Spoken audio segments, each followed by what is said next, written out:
Alors, programme expert RH, 2 années au sein de l'école Alternis, une école de commerce située à Bordeaux, sur les quais, dans un quartier très jeune et très dynamique, qui permet à nos étudiants aussi de profiter de l'environnement. Et on y reviendra, un programme donc, qui s'insère dans celui d'une école plus large, une école de commerce. Alors, les enjeux de notre secteur, on pourrait d'ailleurs dire les enjeux de l'entreprise, parce que les RH portent les enjeux de l'entreprise. Alors, j'en verrai 2 qui touchent particulièrement les RH. C'est ce qu'on appelle communément la guerre des talents, la difficulté à attirer et à conserver les salariés dont nos entreprises ont besoin. Et un deuxième enjeu qui est celui de l'évolution très rapide des compétences. On pourra parler de l'intelligence artificielle, mais dans tous les domaines, même ceux qui peuvent paraître moins touchés par l'intelligence artificielle, la question des compétences, des nouvelles compétences, du maintien des compétences est une question centrale. Alors, je le disais tout à l'heure, une des forces de notre programme, c'est de s'insérer à l'intérieur d'une business school. C'est-à-dire que, par exemple, nos étudiants vont pouvoir faire des exercices, faire des projets avec des étudiants d'autres spécialités, la finance, la logistique, etc. Ce qui est au fond une préparation, un reflet de ce qu'ils vivront dans l'entreprise. On ne fait pas des RH tout seul, on fait des RH dans une entreprise avec d'autres fonctions. Donc ça, je pense que c'est déjà un point important. Deuxièmement, et je pense qu'on pourra y revenir, c'est la question de la professionnalisation des intervenants qui sont tous des praticiens, un programme conçu avec un comité qui nous aide à bien comprendre les enjeux dont on vient de parler, par exemple. Et c'est ça, je dirais, c'est ça nos 2 principaux atouts. Être bien inséré dans le monde de l'entreprise et toujours bien suivre les enseignements que nous allons proposer à nos étudiants. Alors, des secrets, on ne sait jamais si on a envie de les partager, mais je dirais là encore peut-être 2 choses. 1, être attentif à l'équilibre entre ce qu'on enseigne et la façon dont on l'enseigne. On sait par exemple aujourd'hui que les plus jeunes générations ne peuvent plus apprendre comme on apprenait il y a longtemps. Donc la façon dont on apprend, c'est quelque chose que nous suivons.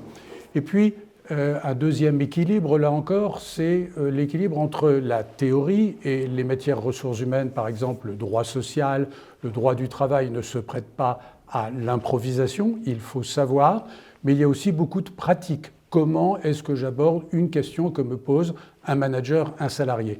C'est donc un petit peu ces 2 équilibres qui font notre secret de pédagogue.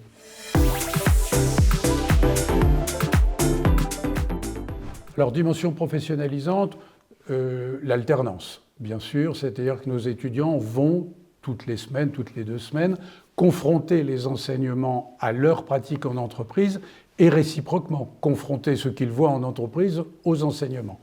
Professionnalisation par le corps d'intervenants, les gens qui font les cours, je le disais à l'instant, des professionnels, des consultants, des avocats, des responsables RH, des différentes fonctions. Tout ça fait que nos étudiants côtoient à tous les instants, en entreprise bien sûr, mais à l'école également, des gens qui vivent ce qu'ils enseignent. Ce qu'on aime beaucoup, ce qu'on adore, c'est sincérité et curiosité. Sincérité parce qu'on ne sait pas tout quand on arrive dans une école, sinon l'école n'aurait plus de raison d'être. Donc ne pas hésiter à dire il y a des choses que je ne sais pas, ce secteur m'intéresse, on m'en a parlé, mais ne pas prétendre qu'on sait déjà tout. Ça peut nous... Voilà, on aime bien cette sincérité. Et puis curiosité, parce qu'il y aura beaucoup de choses à apprendre, à découvrir, et que donc il faut avoir l'esprit ouvert. On peut avoir une préférence, on peut dire je préférerais faire de l'administration, de la paye ou du droit social plus tard, mais on ne peut pas rentrer dans ce métier sans en comprendre toutes les composantes. Donc c'est cette curiosité qui va nous attirer.